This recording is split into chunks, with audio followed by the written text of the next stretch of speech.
Good morning dear students. So today we are once again back with new video of chapter 4, that is materials, metals and non-metals. So students, in this video I'll be explaining you the chemical properties of metals and non-metals. So we'll be seeing that how the chemical properties of metals and non-metals have been illustrated in your book, and we'll see that how the metals react with oxygen, water, and you will see that how they are reacting with acids and bases as well. So please carefully observe the video as I'll be explaining you the things briefly. So let's get started with it. So in the first slide we'll be talking about the chemical properties of metals and non-metals. As you know that metals and non-metals show up different chemical properties, right? So we'll see some of the important chemical properties of metals and non-metals which are given below. So first we'll see reaction with oxygen. That what happens when metals react with oxygen. Okay, we'll take both the cases simultaneously. हम दोनों cases simultaneously लेके चलेंगे कि जब आपके metals oxygen के साथ react करते हैं तो क्या होता है, और जब आपके नॉन मेटल्स ऑक्सीजन के साथ रिएक्ट करते हैं तो क्या होता है. तो अब देखिए, जब आपके मेटल ऑक्सीजन के साथ रिएक्ट करेंगे तो आपके क्या फॉर्म होंगे? Metal oxides, right? What will be formed? Metal oxides. ठीक है. अब आपको पता है oxygen is been present in the air, and when this oxygen reacts with the metal, what is been formed? You will see that metal oxides are being formed. और जो आपके metal oxides होते हैं ये बेसिक होते हैं nature में. कैसे होते हैं? बेसिक होते हैं नेचर में. Is that clear? Now let's see an example of this. अब देखिए, इसी का एग्जाम्पल देखते हैं. योर मेटल इज मैग्नीशियम, जिसका सिंबल है Mg. Okay. When it reacts with oxygen O2, what is formed? MgO, यानी कि मैग्नीशियम ऑक्साइड. और आपको पता है, मैंने अभी बताया था कि जो मैग्नीशियम ऑक्साइड्स हैं, यानी कि जो भी आपके मेटल ऑक्साइड्स हैं, ये बेसिक होते हैं नेचर में. ठीक है. यानी कि जो आपके ये मेटल्स होते हैं they form basic oxides. Okay. So this is an example of your metal when it react with oxygen. Okay. Now let's C the next part, which is what happens when your non-metal reacts with oxygen. So when your non-metal reacts with oxygen, what is being formed? Metallic or non-metal oxides are formed. Is that clear? तो जब आपके non metal react करते हैं oxygen के साथ तो आपके non metal oxide form होते हैं. And let me tell you, आपके नॉन मेटल ऑक्साइड्स एसिडिक होते हैं in nature. These are acidic oxides. क्या होते हैं ये? Acidic oxides. Is that clear? Okay. So now let's see an example of this. Now moving ahead with an example of when non-metal react with oxygen. तो अब देखिए, आपका non-metal है sulphur, which is when reacting with oxygen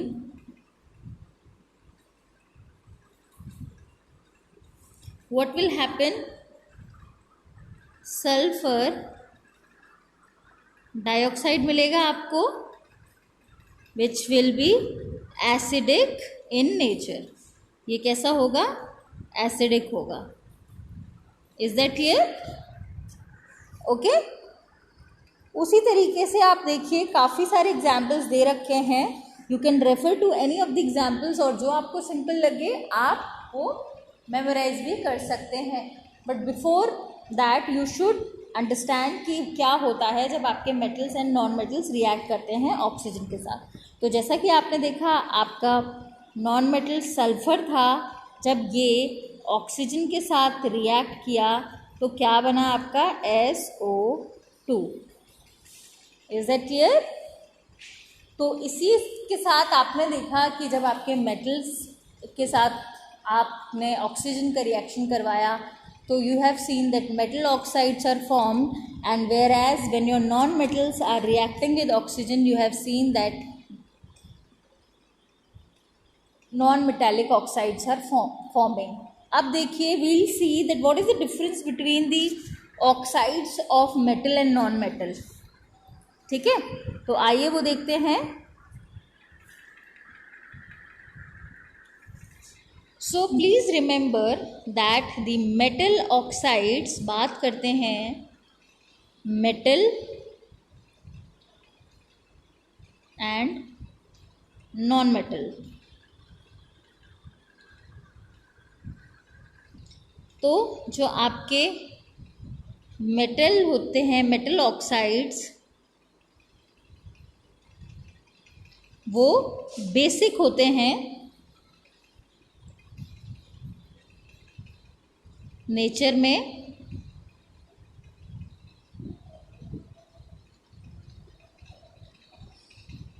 okay, and your non metal oxides are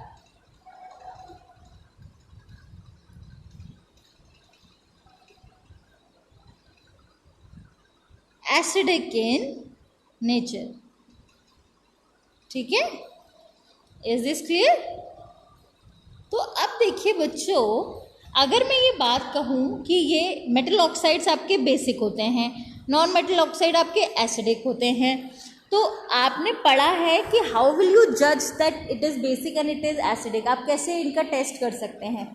तो you can easily सी कि basic होंगे आपके metal oxide, तो आप देखोगे the litmus paper will turn red litmus blue, यानी आपका रेड लिटमस ब्लू में चेंज हो जाएगा और आपका ब्लू लिटमस रेड में चेंज हो जाएगा इन केस ऑफ एसिडिक ऑक्साइड.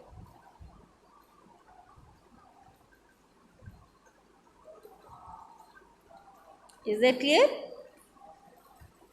ठीक है, तो आप देख सकते हैं इसी के साथ कुछ मेटल्स दे रखे हैं, बेसिस दे रखे हैं, एंड कुछ आपके नॉन मेटल्स दे रखे हैं जो आप रेफर कर सकते हो अपनी books. Okay, so students, now moving ahead, is this clear? Okay, now in the next slide we will see that what happen when your metals reacts with water and when your non-metal reacts with water. So the second part, when your reaction with water, reaction of metals and non-metals with water. तो देखिए बच्चों, जब आपके metal, first case हम metal की बात करेंगे, when your metals react with water, क्या बनेगा? Metal hydroxide. ठीक है, प्लस हाइड्रोजन. ठीक है, यानी कि जब आपके मेटल रिएक्ट कर रहे हैं वाटर के साथ तो आप देखेंगे आपको मिलेगा product metal hydroxide and hydrogen gas will be liberated. Okay, चलिए इसी का एग्जाम्पल देख लेते हैं। एग्जाम्पल देखिएगा ध्यान से। मेटल हो गया आपका sodium, sodium is a metal, it is reacting with water, क्या बनेगा? Sodium hydroxide plus sodium hydroxide plus hydrogen. ठीक है, तो अब देखिए, आपने देखा मेटल है आपका सोडियम जो कि Na से रिप्रेजेंट करते हो आप।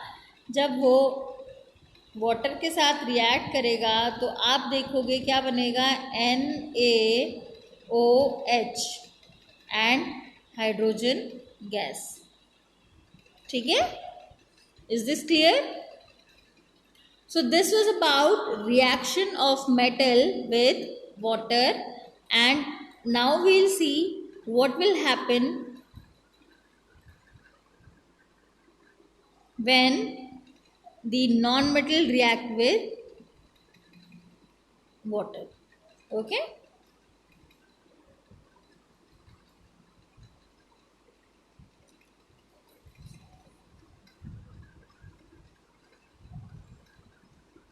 देखिए, जब आपके नॉन मेटल्स जो होते हैं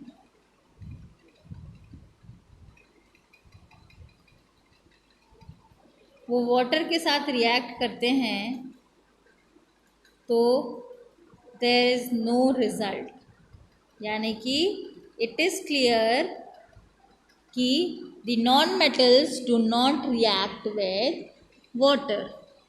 ओके, तो याद रखिएगा, सिर्फ आपके मेटल्स जो हैं वो वाटर के साथ रिएक्ट करते हैं एंड आपके जो नॉन मेटल्स हैं they do not react with water. Is this clear?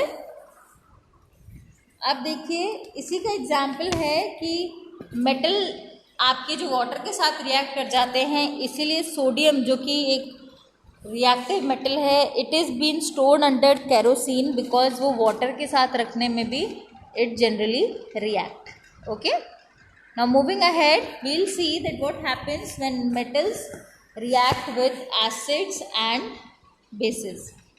So third is reaction with acid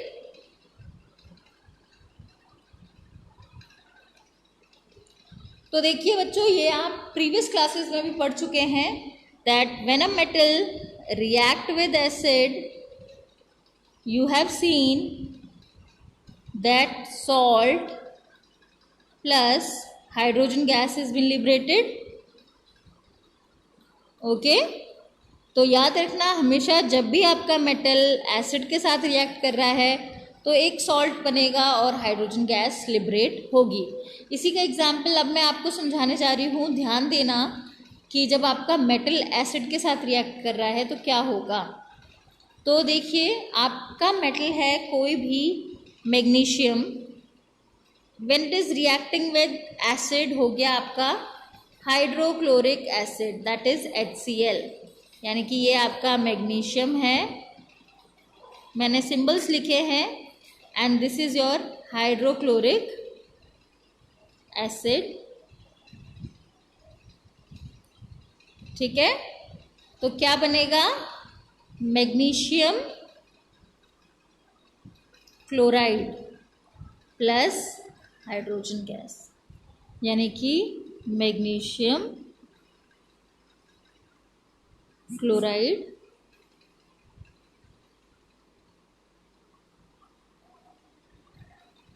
plus H2. Is that clear?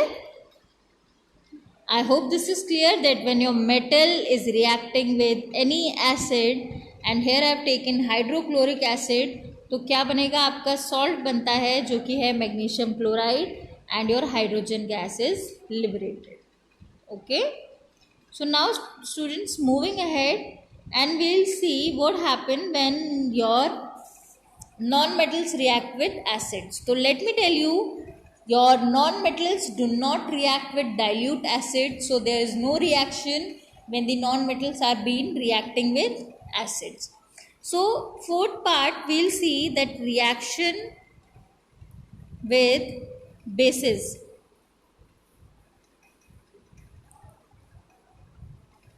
Okay तो देखते हैं जब बेसिस के साथ रिएक्शन होता है तो क्या होता है. What happen when the metal react with a base. Always remember salt and hydrogen is been form.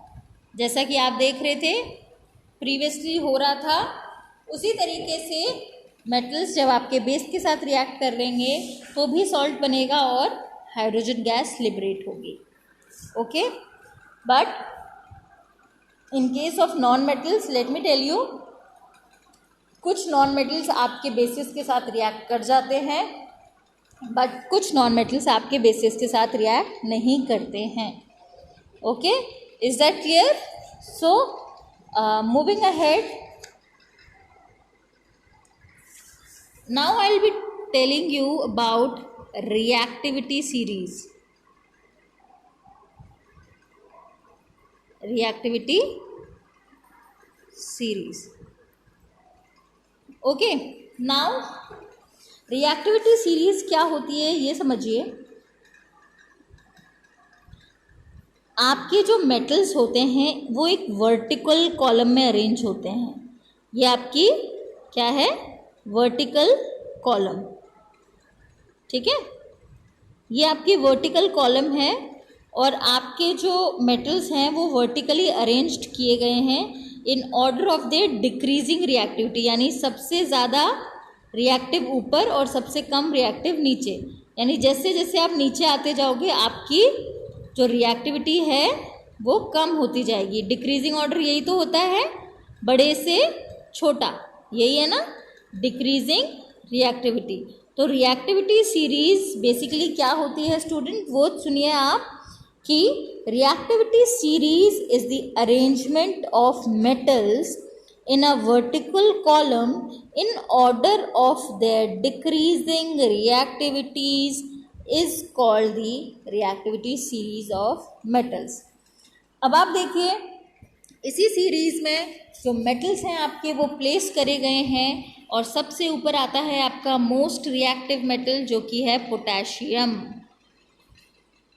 ठीक है, उसी तरीके से आप देखेंगे नीचे सोडियम, कैल्शियम, मैग्नीशियम.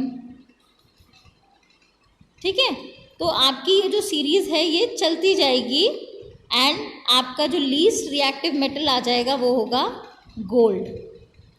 तो ये सीरीज आपकी बुक में भी दे रखी है, ध्यान से पढ़िएगा and please mark it as important because it will definitely come in your exam. Okay, so reactivity series वो सीरीज होती है जिसमें कि जो आपके मेटल्स होते हैं वो एक वर्टिकल कॉलम में अरेंज किए जाते हैं in decreasing order of their reactivity.